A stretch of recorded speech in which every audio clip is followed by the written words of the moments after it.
শ্যামস ক্লাসরুমে তোমাদের সকলকে স্বাগত জানিয়ে শুরু করছি আজকের পর্ব। আজকের পর্বে আমি তোমাদের 2024 মাধ্যমিক পরীক্ষার্থীদের জন্য ম্যাথমেটিক্সের একটি স্যাম্পল কোয়েশ্চেন পেপার আলোচনা করব এবং তার আগে তোমাদের বলে নিতে চাই, দেখো ম্যাথের কোয়েশ্চেন কিন্তু তোমাদের কমন সেইভাবে আসে না, তবে যদি তোমরা বেশ প্র্যাকটিস করে থাকো তাহলে সংখ্যাগত দিক থেকে না হলেও তোমাদের ধারণাগত দিক থেকে কিন্তু কোয়েশ্চেন মিল পেতে পারো বা কমন পেতে পারো। তাহলে আজকের পর্বে আমি তোমাদের যে এমসিকিউগুলো আছে সেগুলির আনসার তোমাদেরকে আমি বলে দেব এবং যে কোয়েশ্চেনগুলো রয়েছে সেই কোয়েশ্চেনগুলো আমি তোমাদের দেখিয়ে দেব। এই টাইপের কোয়েশ্চেন কিন্তু তোমরা অবশ্যই প্র্যাকটিস করে যাবে। এবং উপপাদ্য ও সম্পাদ্য তোমাদের জানো 5 নম্বরের থাকে, উপপাদ্য একটি করতে হয় এবং সম্পাদ্য একটি করতে হয়। তোমাদের উপপাদ্য থেকে আমি কয়েকটি টপিক বলে দিচ্ছি, এই টপিকগুলো কিন্তু তোমরা ফলো করে যেতে পারো। দেখো স্ক্রিনে আমি তোমাদের উপপাদ্যগুলো আগে বলে দিয়ে নিই, তারপর তোমাদের স্যাম্পল কোয়েশ্চেন পেপারটি নিয়ে আলোচনা করব। দেখো প্রথম যে টপিকটি দিয়েছি তা হলো, যদি দুটি বৃত্ত পরস্পরকে স্পর্শ করে তাহলে স্পর্শ বিন্দুটি কেন্দ্র দুটির সংযোজক সরলরেখাংশের উপর অবস্থিত হবে, প্রমাণ করো। নাম্বার 2 কি? প্রমাণ করো যে কোনো সমকোণী ত্রিভুজের সমকোণিক বিন্দু থেকে অতিভুজের উপর লম্ব অঙ্কন করলে ওই লম্বের দুপাশে উৎপন্ন ত্রিভুজ দুটি সদৃশ এবং তারা প্রত্যেকে পৃথকভাবে মূল ত্রিভুজের সঙ্গে সদৃশ হয়। নাম্বার 3 দেখো, প্রমাণ করো কোনো বৃত্তের একটি বৃত্তচাপ দ্বারা গঠিত সম্মুখ কেন্দ্রস্থ কোণ ওই চাপের দ্বারা গঠিত যে কোনো বৃত্তস্থ কোণের দ্বিগুণ। এবং নেক্সট যেটি রয়েছে দেখো, প্রমাণ করো ব্যাস নয় এরূপ কোনো জ্যায়ের উপর বৃত্তের কেন্দ্র থেকে লম্ব অঙ্কন করা হলে ওই লম্ব জ্যাটিকে সমদ্বিখণ্ডিত করে। নেক্সট কি রয়েছে দেখো, প্রমাণ করো একই বৃত্তাংশস্থ সকল কোণই সমান। আরেকটি রয়েছে কি, পিথাগোরাসের উপপাদ্যটি বিবৃত করো ও প্রমাণ করো। তাহলে এই উপপাদ্যগুলো কিন্তু তোমরা একটু দেখে যেতে পারো। নেক্সট এরপর আমি তোমাদের যে কোয়েশ্চেন পেপারটি নিয়ে আলোচনা করতে চলেছি সেটি দেখে নাও। স্যাম্পল কোয়েশ্চেন পেপারটির প্রথম যে প্রশ্নটি রয়েছে দেখো, X% বার্ষিক সরল সুদের হারে কোনো মূলধনের X বছরের সরল সুদ X টাকা হলে মূলধনের পরিমাণ হবে কত? এখানে তোমাদের অপশান যে উত্তরটি হবে তা হলো সি, অর্থাৎ 100/X টাকা। এবং 2-এর যে প্রশ্নটি রয়েছে দেখো, এ একটি ধনাত্মক সংখ্যা এবং A এত সমান 3/4 A হলে এর মান কত হবে? এটার উত্তর কিন্তু হবে তোমাদের বি এর অপশানটা, অর্থাৎ বি। এগুলো তোমরা একটু প্র্যাকটিস করবে, কষে দেখবে।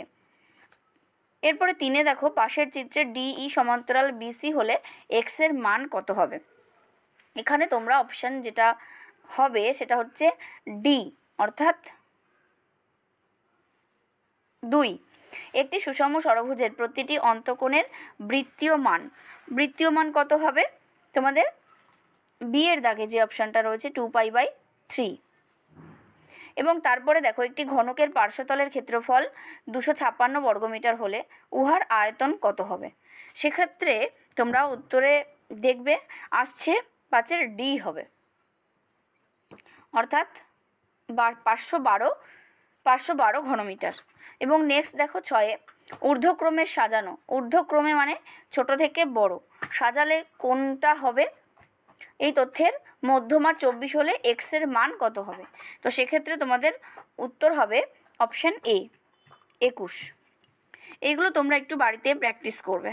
এবং দেখো এর 2-এর যে প্রশ্নগুলো রয়েছে, শূন্যস্থান পূরণ করো। শূন্যস্থান পূরণের প্রথম যেটি রয়েছে, অন্য কোনো শর্ত ছাড়া অংশীদারি ব্যবসায় অংশীদারিগণ ভিন্ন ভিন্ন সময়ের জন্য মূলধন নিয়োজিত করলে তাকে মিশ্র অংশীদারি কারবার বলে।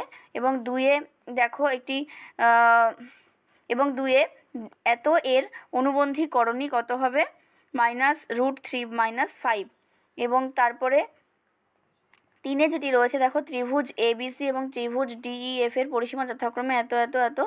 তাহলে অঙ্কটা ভালো করে পড়ে দেখো, এর আনসার যেটি আসবে তোমাদের তা হবে 5.4।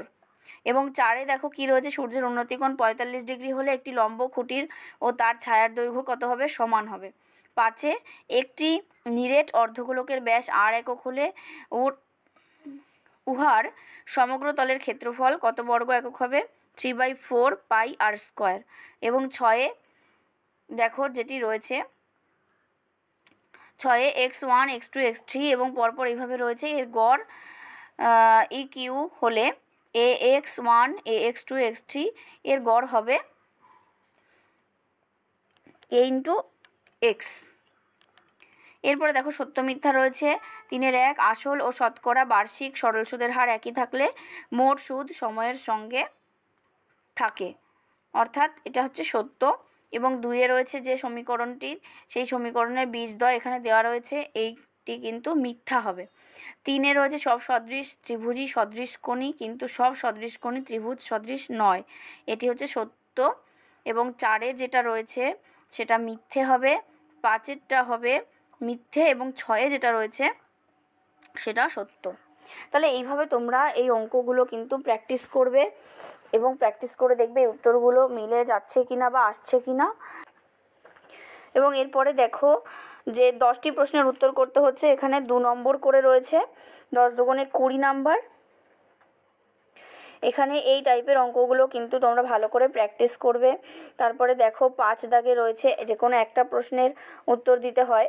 এখানে তোমাদের সুদের অঙ্ক রয়েছে, ভালো করে করবে সুদের অঙ্কগুলো। তারপরে এখানে দেখো এই অঙ্কগুলো তোমরা দেখে নাও। এরপরে দেখো রয়েছে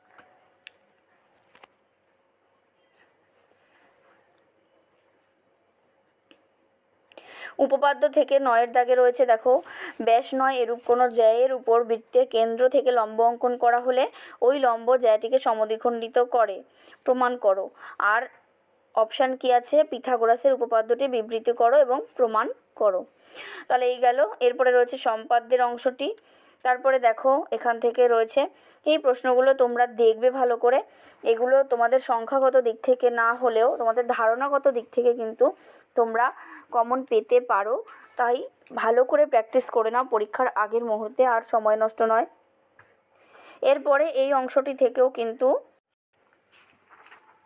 এরপরের এই যে অংশটি রয়েছে 15-এর দাগে দেখো তোমাদের 2টো প্রশ্নের উত্তর করতে হয়, 4 নম্বর করে থাকে। এইগুলো কিন্তু তোমাদের এই টাইপের থাকবে 3টের মধ্যে তোমাদের 2টো অ্যাটেন্ড করতে হবে।